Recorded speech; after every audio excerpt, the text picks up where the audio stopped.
امریکی صدر کا ٹرمپ ٹیرف کارڈ چین پاکستان سمیت دنیا بھر کے ممالک میں آج سے نافذ۔ صدر ٹرمپ نے چین کے لیے مجموعی طور پر 104، پاکستان پر 26، بھارت پر 26، برطانیہ پر 10% ٹیرف عائد، کینیڈا پر 25، یورپی یونین 20، کمبوڈیا پر 49% ٹیرف کا نفاذ، بیرون ملک تیار کاروں پر بھی 25% ٹیرف عائد۔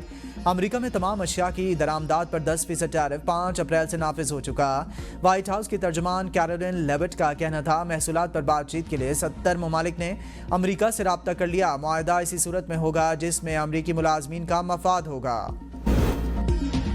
امریکی صدر ڈونلڈ ٹرمپ تجارت کے بعد عالمی ماحولیاتی توازن کو بھی درہم برہم کرنے پر تل گئے۔ ماحولیات کے لیے زہر قاتل بجلی پیدا کرنے والے متروک کوئلے کارخانے دوبارہ چلانے کا اعلان۔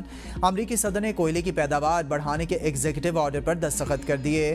ٹرمپ نے کہا کہ ہم ایک ایسی صنعت کو واپس لا رہے ہیں جسے ترک کر دیا گیا تھا۔ کوئلے کو معدنی صنعت کے طور پر فروغ اور کوئلے سے چلنے والے پرانے پاور پلانٹس کو بجلی پیدا کرنے کی اجازت دی جائے گی۔ وفاقی زمینوں پر کوئلے کی لیز کی رکاوٹوں کو ختم کیا جائے گا۔ کوئلے سے بجلی پیداوار بڑھانے کے لیے ٹیکنالوجی کا استعمال کریں گے۔ مصنوعی ذہانت پر کام کے لیے دستیاب بجلی سے دگنی زیادہ ضرورت ہوگی۔ امریکہ میں کان کنی سمیت توانائی کے شعبے میں مقامی سرمایہ کاروں کو قانونی حیثیت دیں گے۔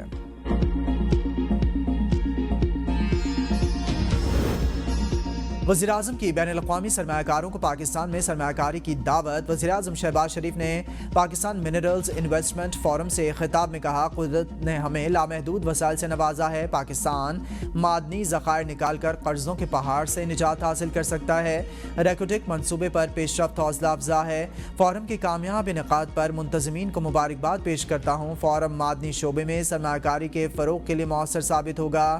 فورم کے انعقاد پر تعاون کے لیے آرمی چیف سید عاصم منیر کا شکریہ ادا کرتا ہوں۔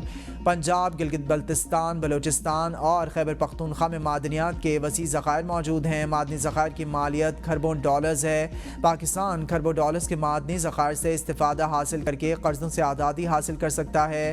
خام مال کے بجائے تیار شدہ مصنوعات کی برآمد کو یقینی بنایا جائے گا۔ بلوچستان میں کان کنی سے روزگار کے مواقع پیدا ہوں گے۔ ہمارے پاس دنیا کے سب سے بڑے کوئلے کے ذخائر موجود ہیں۔ سندھ حکومت کوئلے سے استفادہ حاصل کرنے کے لیے کام کر رہی ہے۔ معدنی شعبے میں سرمایہ کاری سب کے لیے مفید ہے۔ ہم نے مصنوعات کی ویلیو ایڈیشن کر کے برآمدات کو یقینی بنانا ہے۔ سرمایہ کاروں سے کہوں گا کہ وہ تیار مصنوعات پر کام کریں۔ پاکستان عالمی معدنی معیشت میں ایک رہنما کے طور پر ابھرنے کے لیے تیار ہے۔ Army chief general Syed Asim Munir کا پاکستان منرلز انویسٹمنٹ فورم 2025 سے خطاب۔ کہا اقتصادی سلامتی قومی سلامتی کے ایک اہم جزو کے طور پر ابھری ہے۔ ہمارا مقصد معدنی شعبے کے لیے افراد قوت، مہارت اور انسانی وسائل پیدا کرنا بھی ہے۔ پاک فوج اپنے شراکت داروں اور سرمایہ کاروں کے مفادات اور اعتماد کے تحفظ کے لیے ایک مضبوط سیکیورٹی فریم ورک کو یقینی بنائے گی۔